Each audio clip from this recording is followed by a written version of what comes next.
16h30, bienvenue à vous dans la Newsroom. Le chiffre est astronomique. 214 interpellations ont eu lieu hier, 78 blessés parmi les forces de l'ordre. Les débordements de la mobilisation contre la loi travail échauffent de plus en plus les esprits. L'opposition, par ailleurs, demande des comptes au gouvernement aujourd'hui. À Rennes, l'inspection générale de la police a été saisie. Le procureur de la République a d'ailleurs confié à l'IGPN une enquête pour déterminer les circonstances des blessures de ce jeune homme touché gravement à l'œil dans le cortège rennais. C'était en marge, bien sûr, de la manifestation contre la loi travail. Un jeune homme qui a perdu son œil. Un nouvel indicateur à la hausse, la croissance reprend, et mieux que prévu d'ailleurs, plus 0,5%.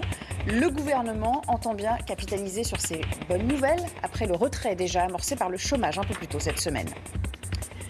Une dernière chance pour laver son honneur et en sortir victorieux. Michel Platini mise beaucoup sur son audition au tribunal arbitral du sport à Lausanne. Il espère d'ailleurs que sa suspension infligée par la FIFA pour 6 ans sera levée. La décision, vous le voyez s'afficher en bas de votre écran, elle sera rendue le 9 mai au plus tard. Et puis c'est une foire aux trouvailles les plus folles. La foire de Paris, c'est parti. Vous y trouverez les objets les plus incongrus, mais aussi les plus pratiques pour votre famille. En ce lendemain de manifestation, on fait donc surtout le bilan des dégâts occasionnés par les débordements en marge des cortèges. La journée a été houleuse. Elle a abouti à 214 interpellations. Il y a aussi 78 blessés donc parmi les forces de l'ordre. Une mobilisation gangrénée par des individus venus en découdre à Paris, mais aussi en région. Et entre gouvernement et organisateurs, aujourd'hui, on se renvoie la responsabilité de ces incidents. Juliette Vallon. Depuis des années, ce sont les services d'ordre des syndicats qui assurent la sécurité des manifestations. Ces militants, spécialement formés, encadrent la partie du défilé qui les concerne. Pour le gouvernement, les violences d'hier montrent que les syndicats sont dépassés. Quand on organise une manifestation, elle doit être encadrée, organisée, maîtrisée. Et à l'évidence, aujourd'hui, cette organisation et cette maîtrise n'existent pas. La droite, elle, appelle ouvertement à la fermeté et soutient les forces de l'ordre. Si les policiers doivent intervenir, c'est parce que justement, les organisateurs des manifestations ont été débordés. On ne peut pas laisser les policiers se faire harceler, on ne peut pas laisser la rue aux voyous, on ne peut pas laisser les gens tout casser. De son côté, l'UNEF dénonce un usage disproportionné de la force de la police. Plutôt que d'isoler les casseurs du reste des manifestants, ce qui est normalement l'objectif, eh bien, nous avons des forces de police qui ont fait le choix de rentrer en confrontation pour disperser des cortèges qui eux-mêmes étaient parfois pacifiques. Et donc évidemment, là, ça pose un problème. Après les graves incidents dans plusieurs grandes villes, l'inquiétude grandit autour des cortèges organisés dimanche pour le 1er mai. Une journée suivie d'une nuit non moins agitée à Paris, car on retiendra également l'évacuation musclée de Nuit debout, place de la République. Dans la cohue d'ailleurs, on déplore des dégâts dans les rues. Plusieurs scooters et voitures ont été incendiées. Et à l'issue de la nuit, 24 personnes avaient été placées en garde à vue. Alors dans ces conditions, et avec des scénarios qui se répètent, allant même crescendo, que faire?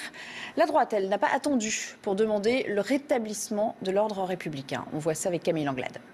Le ministre de l'Intérieur est devenu la cible privilégiée d'un ancien Premier ministre. François Fillon lâche ses coups contre Bernard Cazeneuve. Je dis à M. Cazeneuve, ça suffit. J'ai beaucoup de respect pour lui, mais maintenant il ne peut pas se contenter d'appeler les organisations à condamner les violences. Il doit prendre des mesures.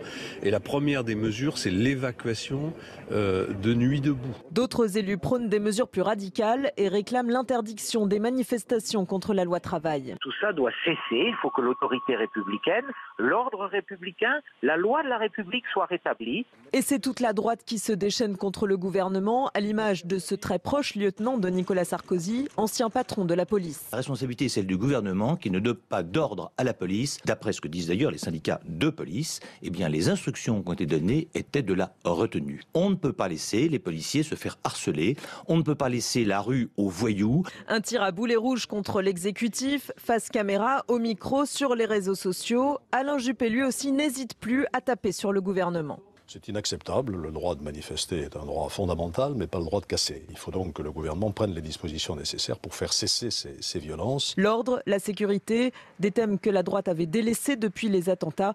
La droite qui jusqu'ici avait préféré épargner le gouvernement. Écoutons enfin ce que leur rétorque Bernard Cazeneuve à propos justement des mesures dont dispose aujourd'hui le gouvernement. L'interdiction des manifestations, elle est soumise à des principes de droit, à des principes de proportionnalité.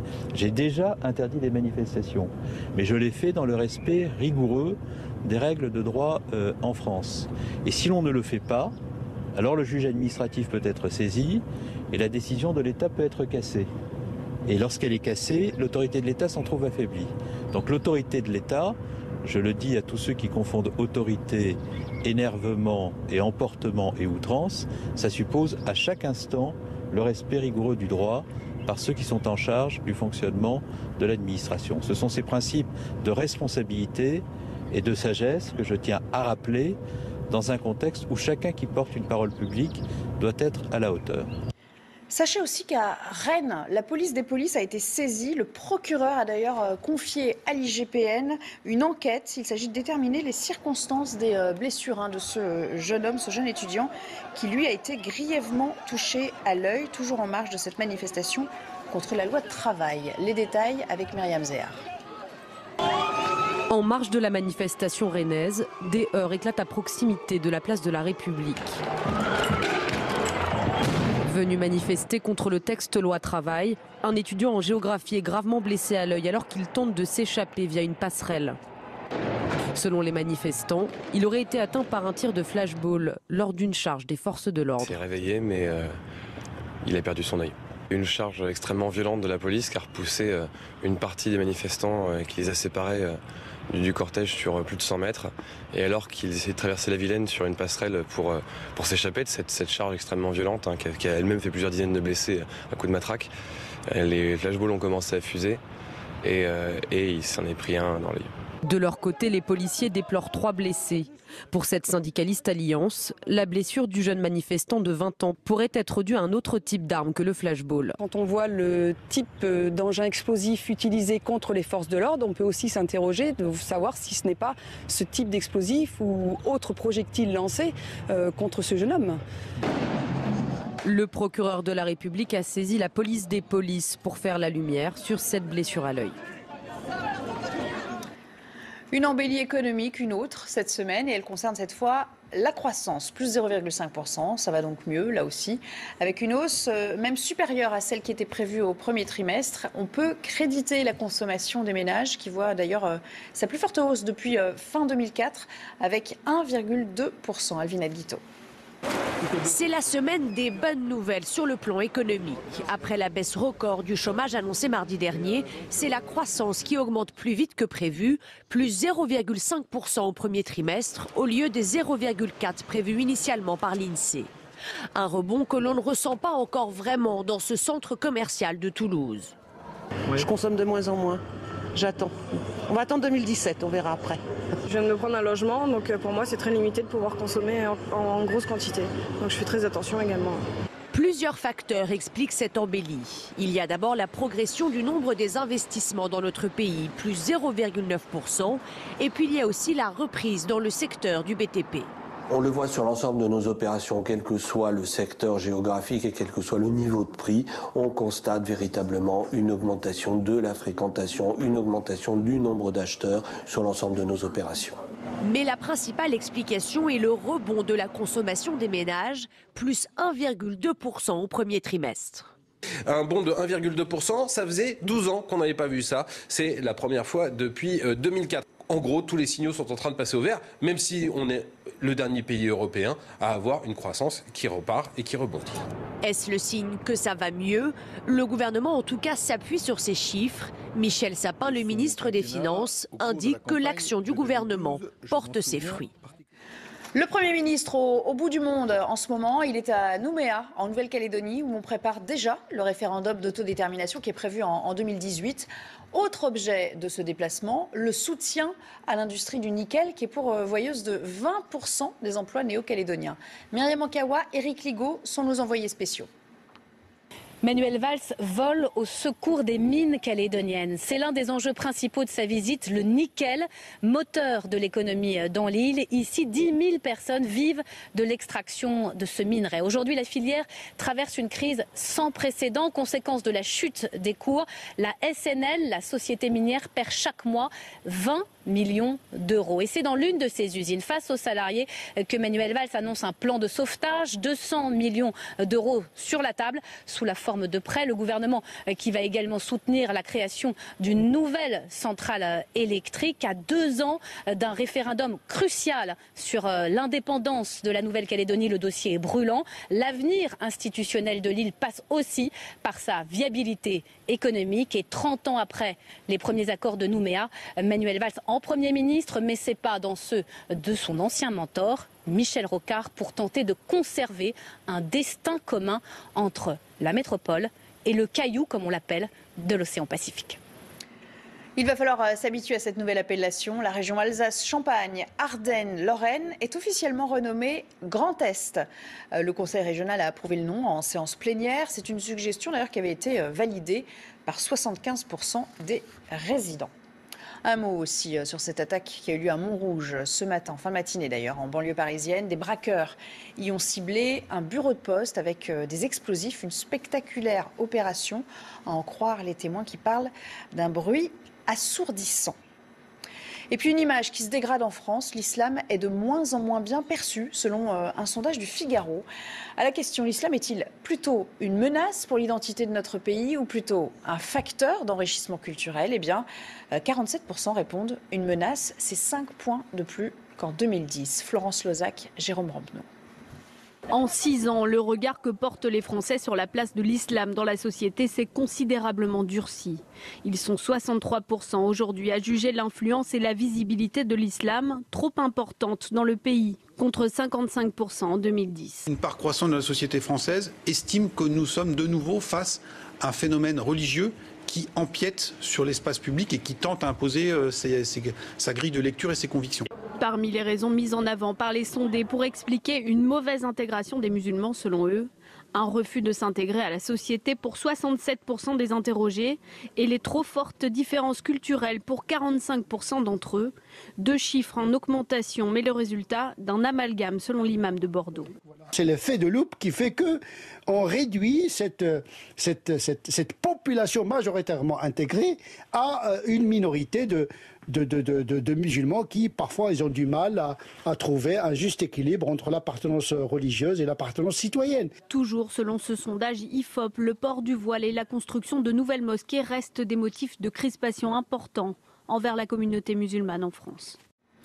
Au Royaume-Uni, 2 hommes inculpés par un tribunal de Londres, soupçonnés d'avoir aidé financièrement Mohamed Abrini, le belgo-marocain qui a été impliqué dans les attentats de Paris et Bruxelles. Mohamed Abrini, on le rappelle, il a reconnu être l'homme au chapeau qui accompagnait les 2 kamikazes qui, eux, se sont fait exploser en mars dernier à Zaventem. Sophie Mézel est notre correspondante à Londres. On sait déjà que les 2 hommes ont 26 ans. Il s'agit de Mohamed Ali Ahmed et de Zakaria Boufassi. Ils sont tous 2 originaires de Small Heath, qui est dans la région de Birmingham, au nord de l'Angleterre. Ils viennent effectivement d'être inculpés par un tribunal londonien pour avoir financé Mohamed Abrini, soupçonné donc d'avoir été impliqué dans les attaques de Paris et Bruxelles. Mohamed Abrini, l'homme au chapeau repéré par les caméras de vidéosurveillance de l'aéroport de Zaventem à Bruxelles. Alors les 2 hommes auraient donné le 7 juillet dernier 3000 pounds en cash à Abrini, donc un peu moins de 4000 €, alors que celui-ci se trouvait au Royaume-Uni, à Birmingham.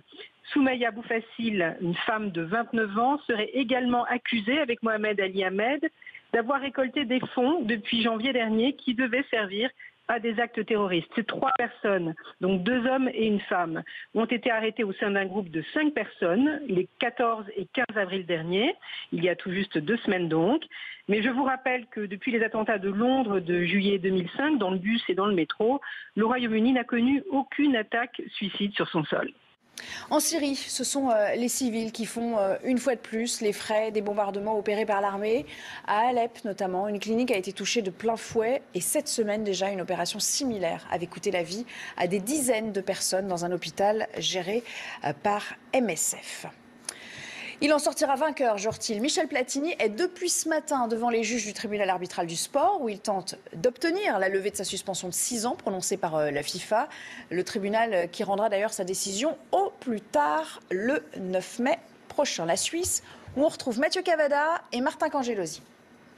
Souriant, détendu en apparence, Michel Platini. Vous savez que son objectif, c'est d'obtenir l'annulation de cette décision de la FIFA qui le suspend de toute activité liée au football pour une durée de 6 ans. Et pour cela, il essaye toute la journée de convaincre, d'expliquer ces 2 millions de francs suisses reçus de la part de Sepp Blatter en 2011. Officiellement, cela correspond à des travaux qu'il aurait effectués entre 1999 et 2002. Le problème, c'est que cette somme a donc été versée 9 ans plus tard et forcément, c'est un délai qui interroge. À noter aujourd'hui ces retrouvailles puisque Sepp Blatter, l'ancien président de la FIFA, est venu ici témoigner pour le compte de la FIFA, la partie adverse de Michel Platini. Des retrouvailles forcément un peu spéciales puisqu'on sait que les deux hommes